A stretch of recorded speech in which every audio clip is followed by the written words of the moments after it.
Welcome to The Explainer. Today, we're diving into the ancient letter of 1 Corinthians. And let me tell you, this is a message written to a messy, complicated, and very, very real community. You know, we've all seen it happen, right? A team, a company, maybe even a family just gets tangled up in conflict, drama, and division. It's frustrating, it's messy, and it's exactly what was happening in an ancient city, which prompted one of the most practical letters ever written. All right, so around the year AD 55, the Apostle Paul wrote to a young church he had started in the city of Corinth. And the reason he wrote wasn't to congratulate them. Oh no, it was because he heard things were going seriously wrong. Now, to really get the problems, you have to get the city. Corinth was a massive hub of commerce and culture in the Roman Empire. I mean, think of it like Las Vegas meets Wall Street. It was rich, it was influential, and it was famous for its anything-goes morality. The problem? The new church there was dragging the city's values of status-seeking and compromise right into their community. So Paul gets this report from a woman named Chloe's household, and the news is not good. The church was an absolute mess. They were splitting into fan clubs over their favorite teachers, kind of like a modern-day sports rivalry. They were tolerating sexual behavior that would have shocked even their pagan neighbors. They were literally taking each other to court, airing all their dirty laundry in public. And to top it all off, their worship services had become this chaotic stage for spiritual grandstanding, with everyone trying to one-up each other. So what's so fascinating is how Paul responds. He doesn't roll out a leadership seminar or a 5-step plan for conflict resolution. Nope. For every single one of their complex, messy problems, he offers one single, radical solution. He kicks things off by showing this stark contrast between the world's value system and God's. The world, both then and now, is all about seeking power, status, and impressive human wisdom. But Paul says God chose the exact opposite, the apparent weakness and, frankly, the foolishness of a crucified Savior to rescue humanity. Paul argues this huge reversal is totally by God's design. What looks like utter foolishness to the world, a Messiah who dies on a cross, is actually infinite wisdom. And what looks like profound weakness is really unconquerable strength. In fact, Paul basically reminds the Corinthians, hey, look around. Most of you weren't powerful or wealthy or influential people. And that wasn't an accident. God deliberately chose the nobodies to prove that salvation has nothing to do with human achievement or status and everything to do with His grace. It leaves zero room for human boasting. So here's the crucial part.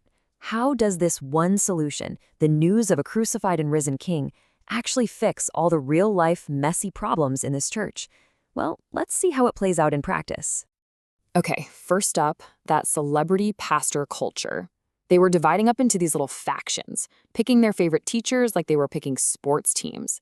It was all about who was the most eloquent speaker or had the coolest insights. Paul's answer is like a splash of cold water to the face. He asks these shocking questions just to show how absurd their divisions are. The focus isn't on the servants who deliver the message. The focus is on the one king who was crucified for them. The cross is what unifies. Next, they were actually proud of how tolerant they were, even letting a man in the church carry on with a relationship that was scandalous by any standard, pagan or Christian. They thought their spiritual knowledge somehow put them above basic morality. The gospel's solution here is just brilliant. Paul argues their bodies are not their own to do with whatever they please. Because of what Jesus did, their very bodies have become the sacred dwelling place of God's Spirit. They were purchased by Christ Himself, and that just changes everything about how they should live.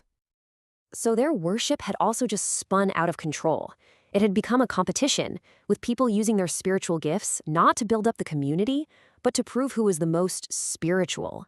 They were creating a pecking order based on who had the most dramatic gifts.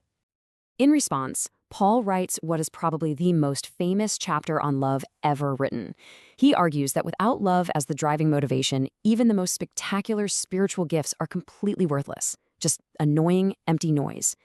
Love, not performance, is the true measure of spirituality. Now, Paul builds this entire argument, every single solution to every single problem, on one final foundational truth. This is the cornerstone that holds everything else together. It's the one truth that makes all the others possible. He goes right for it, tackling the biggest question head-on. What if some of the people in Corinth were right? What if Jesus' resurrection from the dead never actually happened? First, he grounds the resurrection in verifiable history. Check out this list. He names specific individuals and groups who saw Jesus alive after his crucifixion. And he notes that most of the 500 people who saw him at one time were still alive and could be questioned. Let's be really clear, he's not presenting this as a myth, he's presenting it as an evidence-based claim. Then, he shows the devastating, logical collapse of the faith if the resurrection is false. I mean, just think about the implications. If Christ isn't risen, then the apostles are liars, faith is completely pointless, sin is still an undefeated problem, and everyone who has died believing in Jesus is just gone forever. This is not a secondary issue, it's everything. But because Christ is risen, the exact opposite is true. Death itself, humanity's greatest enemy, has been defeated. Its power has been broken. The final victory isn't just possible, it is secured forever. And this brings us to the ultimate point of the entire letter, why this ancient event matters for our lives, our work, and our own messy problems today. Because the resurrection is true, everything changes. That chaos can be ordered, the divisions can be healed, the sin can be forgiven. And it means that nothing we do for God is ever wasted. Our work, our service, our love, it all has eternal significance and purpose. It is not in vain. So this ancient letter shows that the gospel isn't just a set of beliefs we're supposed to agree with, but a transformative power that speaks directly into the messiness of real life, which of course leaves us with a final question to consider for ourselves.